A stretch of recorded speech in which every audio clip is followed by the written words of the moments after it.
കുറച്ചു ദിവസമായി സജിനയുടെയും ഫിറോസിന്റെയും വിവാഹമോചന കാര്യങ്ങളും റസൂൽ പൂക്കുറ്റിയുമായി സജിനയ്ക്കുള്ള ബന്ധത്തിന്റെ വിവരങ്ങളും ഒക്കെയാണ് സമൂഹ മാധ്യമങ്ങളിൽ ഏറെ വൈറലാവുന്നത്. കഴിഞ്ഞ ദിവസമാണ് സജിന ഫിറോസിനെതിരെയും ദിയാസനയ്ക്കെതിരെയും നടിയായ ആൻമരിയയ്ക്കെതിരെയും ഗുരുതര ആരോപണങ്ങൾ ഉന്നയിച്ചുകൊണ്ട് രംഗത്ത് വന്നത്.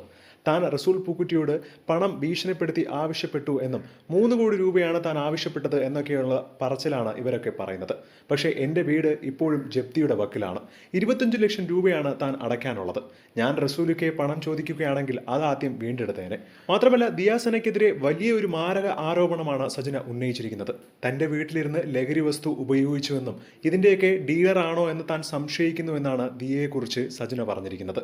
ഇതിനെതിരെ ദിയാസന രംഗത്ത് വരികയും മാത്രമല്ല സജിനയ്ക്കെതിരെ മാനനഷ്ട കേസിന് ഇപ്പോൾ പരാതി നൽകിയിരിക്കുകയാണ് എന്നാണ് ദിയാസന സോഷ്യൽ മീഡിയയിലൂടെ അറിയിച്ചത്.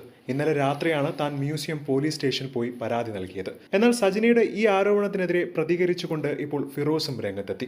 കുഞ്ഞിനെ തനിക്ക് വേണമെന്നും അതിനായി ഏതറ്റം വരെയും താൻ പോകുമെന്നുമാണ് ഇപ്പോൾ ഫിറോസ് പറയുന്നത്. താൻ ഇത്രയും വർഷം ഒരുപാട് അനുഭവിച്ചു, ഒരുപാട് വേദനിച്ചിട്ടുമുണ്ട്. വീണ്ടും വീണ്ടും നമ്മൾ ഒതുങ്ങിപ്പോകുമ്പോൾ ഇക്കയുടെയൊക്കെ മുഖം രക്ഷിക്കാൻ വേണ്ടി നമ്മുടെ തലയിൽ ഓരോന്ന് കൊണ്ട് ഇടുന്നത് തനിക്കൊട്ടും സഹിക്കാൻ സാധിക്കില്ല എന്നും അതുകൊണ്ട് തന്നെ ഞാൻ ഏതറ്റം വരെയും പോകുമെന്നുള്ള രീതിയിലാണ് ഫിറോസും ഇപ്പോൾ സജിനയ്ക്കെതിരെ രംഗത്ത് വന്നിരിക്കുന്നത്. എന്നാൽ സജിനയും ഫിറോസും ഒക്കെ കണക്ക് തന്നെയാണെന്നും രണ്ടുപേരുടെ കയ്യിലും തെറ്റുകളുണ്ട്, രണ്ടും അങ്ങനെ വലിയ യോഗ്യന്മാരാവണ്ട എന്ന രീതിയിലാണ് സോഷ്യൽ മീഡിയയിൽ ഉയരുന്ന കമന്റ്. എന്താണ് ഇതിനെക്കുറിച്ചുള്ള നിങ്ങളുടെ അഭിപ്രായം എന്ന് താഴെ മറക്കാതെ കമന്റ് ചെയ്യുക. ഒപ്പം ഈ വീഡിയോ മറക്കാതെ ലൈക്ക് ചെയ്ത് സബ്സ്ക്രൈബ് ചെയ്യുക.